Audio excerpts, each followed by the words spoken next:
চলো তোমাদের একটু জ্ঞান দিই। এখন হচ্ছে রাত্রি মিনিমাম 2:14 আমি ভিডিও করছিলাম।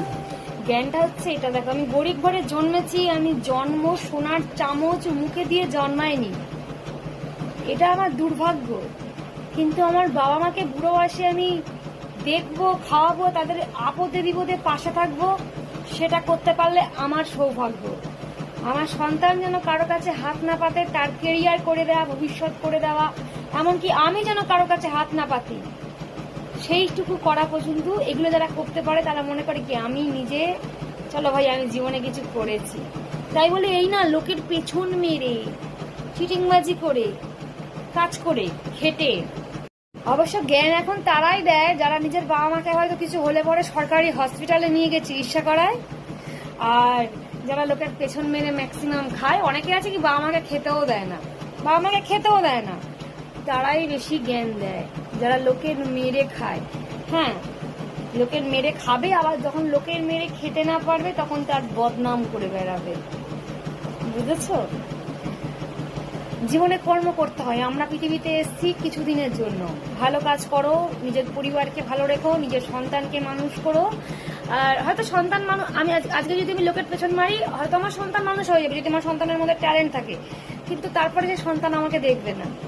আমি যদি লোকের পেছন মারি, আমার সন্তান, আমি কাজ করে খাচ্ছি মিনিমাম 13 বছর, আমি এখনো 10 বছর কাজ করে খেতে পারি, কিন্তু আমার বাবা মা যখন মরবে, যখন আমার বাবা মা যখন মৃত্যু সজ্জা হবে, যখন ওনারা মারা যাবেন, ভগবান ওনাকে দীর্ঘায়ু দিক, তখন যেন আমাকে কারোর কাছে বাবা মার খাদ্য শান্তি করার জন্য হাত পেতে টাকা না নিতে হয়। যেন ভাই হ্যাঁ আমি আমি হয়তো অনেক কষ্ট করেছি যে না হ্যাঁ এটা করে দাও, এটা প্যাক করে দাও, এটা করে দাও, ওটা করে দাও, যেন রাজার মতো কাজ করতে পারি, আমি বাচ্চার মতো কাজ করতে পারি, রানীর মতো কাজ করতে পারি, তবেই তো জীবন, তাই না? যেন নিজের সন্তানকে কারো কাছে, আমি কষ্ট করি, মুখ থেকে রক্ত তুলি, আমি যে কষ্টটা করেছি আমার সন্তান যেন সেই কষ্টটা না পায়।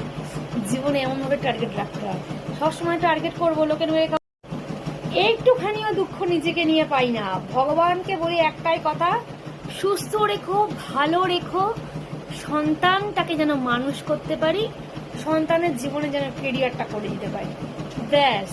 আর অল টাইম হ্যাপি থাকি। এই যে হাসিটা ঘুম থেকে উঠে স্টার্ট করি, প্রচুর বকতে হয়। এখন বাজে রাত্রি 2টো, ওর কালকে পড়া আছে করে 2 বেলা, সকালেও আছে বিকালেও আছে।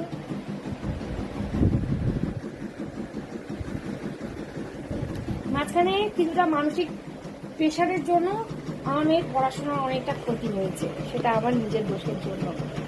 হ্যাঁ, আমার কিছুটা ভুলের জন্য। এখন ঠাকুরের ইচ্ছায়